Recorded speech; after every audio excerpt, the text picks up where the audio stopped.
day after the Prime Minister's big women's outreach in Prayagraj, Congress General Secretary Priyanka Gandhi Vadra today again reached out to the women vote bank saying, Mere paas behan hai. Now remember, the entire campaign of the Congress, especially in Uttar Pradesh, has revolved around trying to woo the women. She, of course, paraphrased the iconic dialogue from the Bollywood movie Diwar, when a journalist asked her about rivals, saying that the Congress has no base left. She said that women, behne, mere paas hai. Remember, this comes in the backdrop of the Congress making a slew of promises to women in poll-bound UP, while also declaring that 40% of poll tickets will be given to women. But while there is this attempt to reach out to women again and again, what's interesting is that one of the major gender reforms that the Modi government is proposing, increasing the age of marriage to 21 years, that has been opposed in Parliament by the Congress and other parties. This even as a survey that was carried out among women to find out what they thought about the age of marriage found that over 70% of the women respondents wanted the age of marriage to be increased from 18 to 21 years. Leading to the simple question, talking about women and saying mere paas behan hai is one thing, but when it actually comes to increasing their lot in life, to bettering their lot in life, will the Congress walk the talk? Or is this only lip service? You're watching the News Hour at 10, debate number 2 on Times Now, Super Prime Time. All right, just to set the context of this entire discussion, remember, the increasing the age of marriage is something that has been pushed by the Modi government, cleared by the cabinet, and it was done after a panel led by Jaya Jaitley actually conducted a survey among women. And here were the findings. Over 70% favored raising marriage age to 21 years. 67% in fact thought the ideal age was 26 to 30 years to get married. 80% of the women said it should at least be made more than 18 years. In fact, it was only 24% male students who wanted to leave the age of marriage unchanged. So why oppose it then, Tehseen Poonawalla?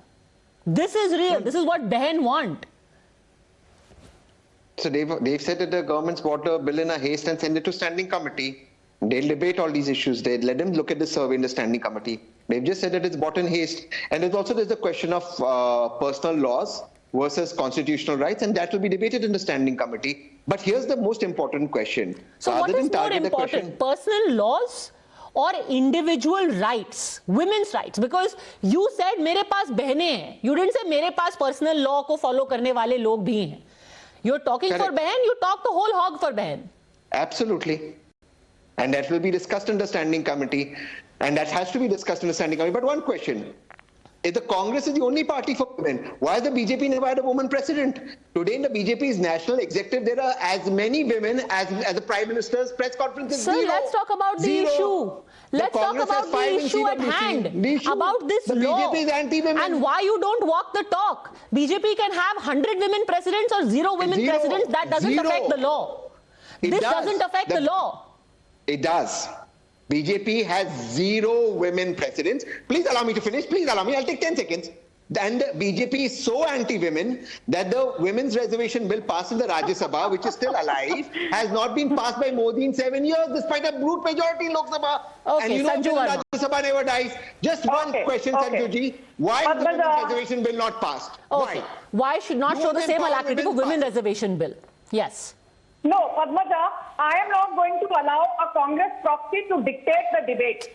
The debate is clearly on the fact that the Modi government is pro-women, and I don't think we need any Congress proxies to educate us on this. And I just substantiate my answer with data. More than 70% of the Mudra Loan Yojana beneficiaries are women. More than 55% of Jan Dhan account beneficiaries are women. Now coming to the more moot points that you want to discuss. I just want to say that the rise in the threshold limit from 80 to a proposed 21 will not only open up more education and career opportunities for women, it will reduce the infant mortality rate, it will reduce the maternal mortality rate, and these things are borne out by scientific evidence. It's not that Jaya Jaitley did not have proper consultations with experts. A lot of introspection, a lot of homework has gone into the entire finding before we decided that the marriage age needs to be raised. And Tehsil raised the point about conflict with personal laws. I just want to tell you one thing, Tehsil. Please go back and read the judgment of Pratibha Singh of the Delhi High Court as recently as July 2021, where Padmaja, she said that in the last 20-30 years, our society has become more homogeneous, so our youngsters should not be bound by archaic laws of the past, and that personal laws always have to be subservient to the larger cause. So I think as far as personal laws go, they have to fall in line with what the Constitution says, and Article 44 of the Constitution says directive principles of the state policy and the Uniform Civil Code, etc., are not legally binding, but the government should ensure that they are legally binding. Okay. And that is precisely what we are doing. The main point there is moving with the times. Women want to move with the times. There were people across universities, 16 universities who were surveyed, and they all said, we don't want to get married at 18 years. Listen to what women in the country are telling you. So don't. Good evening, Padmaja. Before I start, I will take this opportunity, with your permission, to pay condolences to Congress leader Sri P.T. Thomas MLA, who left us today. May his soul rest in peace. When we are talking about this 18 and 21, a woman at the age of 18 becomes an adult, and she's a major and she can take her own decision. Sir, we are not here to make these token arguments. I am giving you hard data. There is a panel that has gone to women who are going to be affected. 70% of them are saying we do not want to get married at 18, increase the age. Sir, you are a man. You don't get to decide when a woman is to be married. The women who are to be married have spoken. They are saying we don't want to get married at 18. Please don't mansplain weddings to them. Listen, Padmaja, let me complete. You are not given even 20 seconds. Why you want to catch hold of me? Because, sir, you have to speak on the issue. We are not here to have this, highfalutin debate. Who is the age of 18? I am She's an adult, and let her decide when she wants to get married. Already the average marriage age in India is 22 today. Already it is 22, and why you want to... So you are saying that a woman who is 18 is an adult and she should be allowed to decide. She has told this panel, I will get married after 21. She is the woman who has told the panel, I will get married after 21. She has decided. If she wants to, who has decided? Which bogus survey you are talking about? That survey in some universities, you talk about only people who go to colleges and study in universities. What about the other people who doesn't have an opportunity to study, who doesn't have an opportunity to go to universities and colleges? You would never consider. By the way, sir, by the way, this was conducted across 16 universities, including people across socio-economic strata, among boys and girls. So all surveys have to be done in this fashion. So it's a bogus. Chalo, end of topic. Sanju Verma, the survey is bogus. You wanted to foist your decision, so you got Jaya Jaitley, you got this bogus survey. Go on. Yeah, it is a bogus survey because it is Padmaja, only for the people. Padmaja, I have said this ad nauseum. Modi Virod mein, they will even protest and oppose any progressive law. I just want to ask one thing. I'll turn the argument on the head. You say that a woman is an adult at the age of 18. She can get a driving license. She can get the right to vote. So why not the right to marry at 18? Yes, so I just want to tell you one thing. There are scientific studies which have shown that even young girls as 9 or 11 or 12 attain puberty. By your logic, if biological maturity is the only criteria that needs to be applied, are you going to allow your daughter or your sister to marry at the age of 9, marry at the age of 12, just because she has attained puberty and is reproductive after a certain age? Please don't showcase your regressive mindset here. Before you ask me questions, at the age of 18, which law prevents a girl from getting conceived? She can conceive at the age of 18. Biological maturity does not endorse the fact that a woman is mentally ready to marry at the young age of 18 years.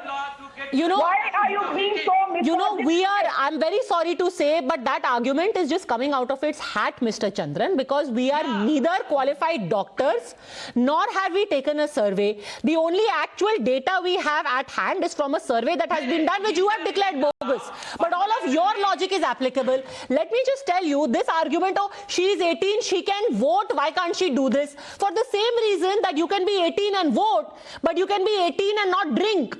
Because consuming alcohol and getting married and having babies has far more serious implications on your body and your well-being than casting your vote. So please, sir, let's not make these facetious comparisons. From getting conceived at the age of 18. Is there No, any law preventing a women can conceive at the age of 12. Promiscuous if they are not married off at an early age. You know, Can I anyway, explain? there is far too much scientific data about how marrying at 18 is not good for you. My simple point again is to try and steer it back to the issue, Tehseen Poonawalla.